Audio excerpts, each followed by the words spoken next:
Hi, we're Anne and Marvin, and we're caring for our two granddaughters, ages 8 and 5. Well, I have a daughter who has been struggling with drug addiction for a dozen years. Well, I'm 71. I've been thinking about when I would retire, but now I'm thinking it's going to be later than I originally thought. I need health insurance for my oldest granddaughter, and I can get that through my employer if I continue working. And my expenditures are more than I anticipated, and so it seems prudent to continue working a little longer. I have colleagues with young kids, but they are much younger than I am, and then the people who I've associated with all my career are now themselves empty nesters. They're talking about their grandchildren, but only for occasional visits.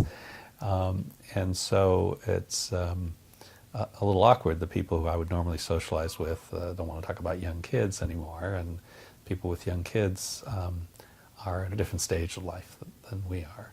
So it's a bit awkward. Yeah, it's hard to go out. It's hard to make plans to travel like we were thinking about. And I guess sometimes I feel like it's a little lonely. I feel a little, I mean, I know I shouldn't, but I feel a little ashamed about our situation. It's not like something you want to bring up at dinner when you're actually going out with your friends. I mean, so we're in such a different world from our peers. I'm Linda James, and I've raised two of my grandchildren. I became a primary caregiver of my grandchildren in 1987 when my granddaughter was born in a crack house. 2 years later, I went to Baltimore, Maryland to pick up my grandson. Well, I started a support group because I felt that the kinship caregivers needed that emotional support. And they also needed tools to help them in raising their grandkids. Tools such as how to navigate their special ed system. Because a lot of children who parents have been affected by drugs have some learning disabilities. So these grandparents need to know how to navigate that special ed system. They also need to know how to take some of the old things that they have learned when they was growing up and applying some of the new things that we're now doing to really help their grandchild and to really understand that grandchild. Well, the skills that I found most helpful was really just good parenting skills and good common sense. Hi, my name is Belinda Howard, and I'm from Fort Walton Beach, Florida, and I'm raising our grandson, Logan.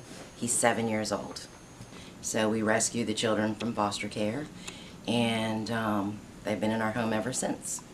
We're back in the public school system. That's a big challenge. I thought I was done with that. So financially, for my husband and I, it's a challenge. You know, there's baseball equipment and basketball equipment and school lunches and just the time, and you know, that not having that time frame where we feel like we were going to be empty nesters and we're not. So that's a huge challenge. Being a part of an online support group through the Addicts Mom called Grandparent to Grandparent, I want to say we're at 2,900 members strong, and it's good to have online support, but if we could have people-to-people support, you know, something on the ground, groups that we could go to, people that we could touch and help and, you know, encourage each other, that would be huge, you know, to just be able to know that there are other grandparents out there, you know, for whatever reason, struggling to take care of their grandkids. The most positive thing from this situation, because my husband and I have 4 children and 3 of them are addicts. We have 8 grandchildren, and I want to say the most positive thing about everything is that our grandchildren think we're superheroes. They think that their Gammy and Pop Pop can do everything.